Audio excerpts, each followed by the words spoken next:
8 years ago, I, a 54-year-old man, went through a divorce with my then 48-year-old wife.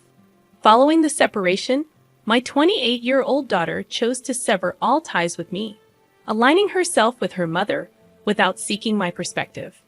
Despite the passage of nearly a decade, accepting the outcome of my divorce and finding peace in my life has been a challenging journey. My ex-wife's attempts to tarnish my reputation played a role, but the primary struggle stemmed from the deep affection I held for my daughter. As an adult at the time of the divorce, her decision to exclude me from her life left me powerless. Without any other family besides my mother, who suffered from Alzheimer's, this ordeal marked one of the most distressing periods of my life. Despite numerous attempts to reach out to my daughter after the divorce, she remained steadfast in siding with her mother, unwilling to hear my side of the story. At one point, my ex-wife even took legal action against me, accusing me of harassment if I persisted in trying to connect with my daughter. Faced with such explicit warnings, I reluctantly ceased my attempts to reach out.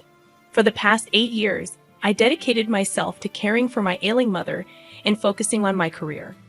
Although I engaged in a few casual relationships, the scars from my divorce left me with a profound difficulty in trusting others. This has been the narrative of my life for almost a decade, and I apologize if my tone seems somber. The reason I am sharing this story now is that recently, my daughter reached out to me, overjoyed by the prospect of reconnecting. I initially believed she had reconsidered her stance on the divorce. This development was particularly comforting as my mother had recently passed away, and I found myself grappling with grief and a desire for familial support. A few months after my mother's passing, I received a call from an unfamiliar number. On the other end was a woman's voice, introducing herself as my daughter. Surprised and unable to recognize her voice after such a long estrangement, I learned that she had seen on Facebook that her grandmother had passed away and wanted to check on me. Grateful for her concern, we engaged in conversation, and she suggested meeting in person. Excited about the possibility of rebuilding our relationship, we arranged to meet at my house over the weekend. Eager to reconnect, I cooked dinner for her. The moment arrived, and as I opened the door, I was both nervous and excited. It had been nearly a decade since our last encounter, and she was just a little girl back then. Despite the initial awkwardness, we gradually opened up to each other. She shared details about her life and work, and I reciprocated with information about my experiences. After dinner, we finally broached the unspoken topic in the room. I asked her why she had never considered my perspective during the divorce and had defaulted to choosing her mom. I acknowledged that her mother had been a more present figure as a stay-at-home mom, contrasting with my demanding construction job. My daughter expressed regret, acknowledging that she was too young to fully understand the situation and had been manipulated by her mother's portrayal of me as the ultimate villain. Since she never heard my side of the story, she never questioned her decision. We continued our conversation, delving into various topics, until she eventually disclosed the true reason for her sudden reconnection. Hours into our discussion, I couldn't help but inquire about the catalyst that prompted her to reach out after such an extended period. Her demeanor shifted, and sensing her discomfort, I reassured her that honesty was welcomed. She hesitated before revealing that she had been monitoring my activities on Facebook. Learning about her grandmother's passing, she anticipated legal representatives would approach her regarding the inheritance. When that didn't happen, she decided to contact me directly. While expressing condolences for my loss, she disclosed her recent engagement and conveyed a need for financial assistance with wedding expenses. The revelation hit me like a punch to the gut. Hopes of rekindling a family bond were shattered as it became apparent that her motives were rooted in financial gain. Ironically, the inheritance legally belonged to me, and her attempt to leverage our connection for personal benefit was disheartening. Money was never a priority for me. I lived modestly, with no extravagant hobbies, and bought my clothes from Target. Even if the inheritance were rightfully hers, I would have gladly contributed to her wedding expenses had she approached me sincerely. Amidst the whirlwind of emotions, I maintained composure and questioned if financial support was her sole objective.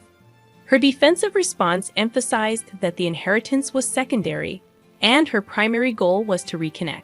She expressed regret for not reaching out earlier, attributing her silence to fear of my unforgiving reaction to being abruptly cut off without an explanation. Skepticism lingered as I wondered if her motives were genuine or driven solely by financial gain. Curious about her claim to the inheritance, I inquired further. She recounted a conversation with my late mother a couple of years before the divorce, where she allegedly expressed a desire for my daughter to inherit everything from my father, who had passed away years ago. Understanding the dynamics of my family at that time, I acknowledged the possibility that my mother might have made such a statement. However, the crushing realization that her apparent interest in reconnection was centered on financial gain left me devastated. Choosing to test her intentions, I asked about the amount she expected from the inheritance. Her accurate estimate hinted at meticulous planning. Seizing the moment, I disclosed that her grandmother had left everything to me years ago, intending to use the money to start a business. Her reaction to this revelation would be the litmus test for the authenticity of her intentions. Regrettably, I couldn't fulfill her request for financial assistance, but I offered to contribute a substantial amount from my own funds toward her wedding expenses. The disappointment etched on her face confirmed my apprehensions. While expressing gratitude, she insisted that, as the sole grandchild, she deserved a portion of the inheritance, asserting that it was rightfully her grandmother's money. I conveyed my sincere desire to help, explaining that my decision was final. Her reaction was visceral. Her face turned red, and anger simmered visibly. She implored me to reconsider, but I stood firm, emphasizing the importance of doing what felt right to me. It was then that she unveiled her true feelings, delivering a hurtful remark affirming her belief that I was the selfish person her mother claimed I was. Her declaration stung, though I had anticipated such sentiments. Cutting her off before she could continue, I expressed disappointment in her manipulative approach and called out her attempt to exploit my grief for her own gain. I laughed off her accusation, pointing out the irony that had she not blocked me years ago, she would have received my messages about her grandmother's situation.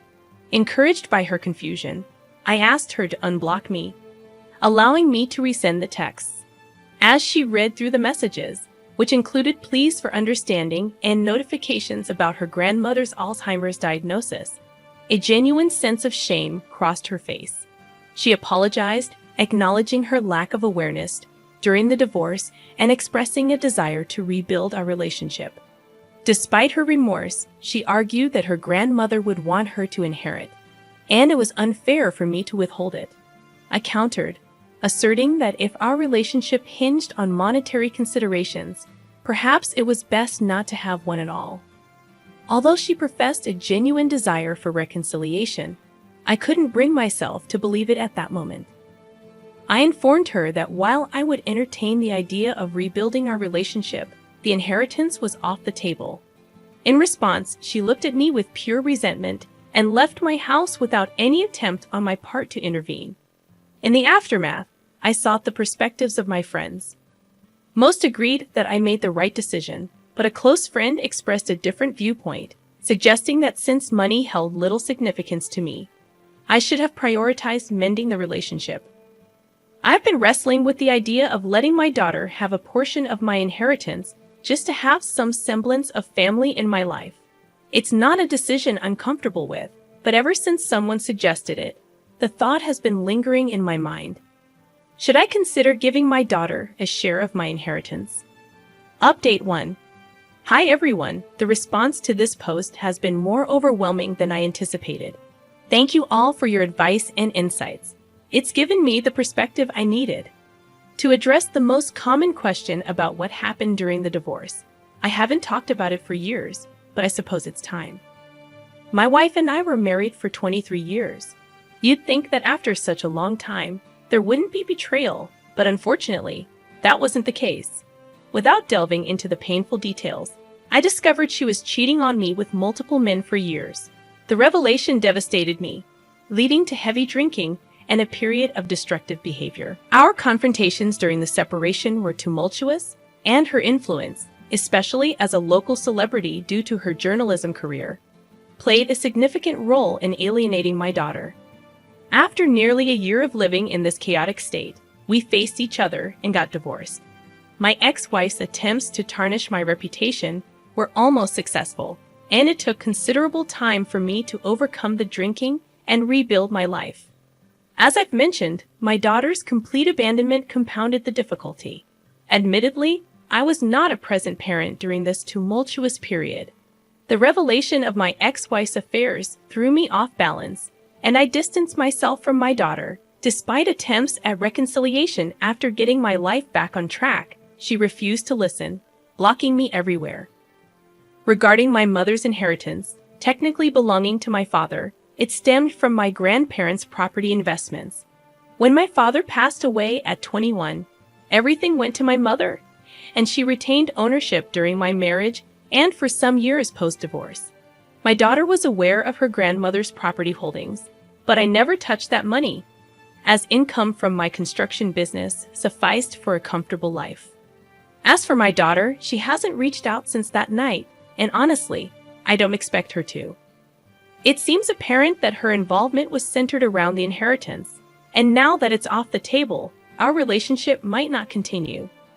While I'm not entirely unaffected, I've learned not to expect too much from people, regardless of their connections. Thank you all for your support. I feel it's time for me to move forward and explore new possibilities, including re-entering the dating scene to find companionship instead of lingering on the ghosts from my past. Update 2. This week has been quite eventful. Coming back from work, contemplating an outing with friends, the doorbell unexpectedly rang, revealing my ex-wife. A sight that shook me to the core. She had undergone changes in appearance, making recognition take a moment. Despite the awkwardness, I invited her in when she expressed the need to talk. Small talk ensued, leading to her revelation that our daughter had informed her about the inheritance. This expectation didn't surprise me. She acknowledged the difficulty of the divorce on me and urged me not to punish our daughter. Paralleling my daughter's sentiments, she emphasized her youth during the divorce and the inevitability of her siding with her mother. Halting her, I clarified that any lingering hurt wasn't directed at our daughter, but rather at the realization that her sudden reconnection was motivated by the prospect of financial gain. Rebuffing any attempts at defense, I asserted my final decision and requested her departure. In the aftermath, I sat in disbelief, never expecting such an encounter. I later went out with friends to distract myself. Update 3. This afternoon, I received a call from my daughter, initially reluctant to pick up. However, curiosity prevailed. She expressed apologies, acknowledging she should have handled things differently. Surprisingly, she invited me to her wedding, emphasizing a desire for a renewed relationship. Conflicted, I'm unsure if this is genuine or an attempt to secure the inheritance. Seeking advice on how to navigate this situation. Update 4. After considering the advice from many, I've decided to attend the wedding as a guest, not part of the wedding party. Recognizing the significant leap from estrangement to walking her down the aisle, I hope this marks the beginning of a new chapter in our relationship. Grateful for the support and well wishes from all of you. Stay tuned for more updates.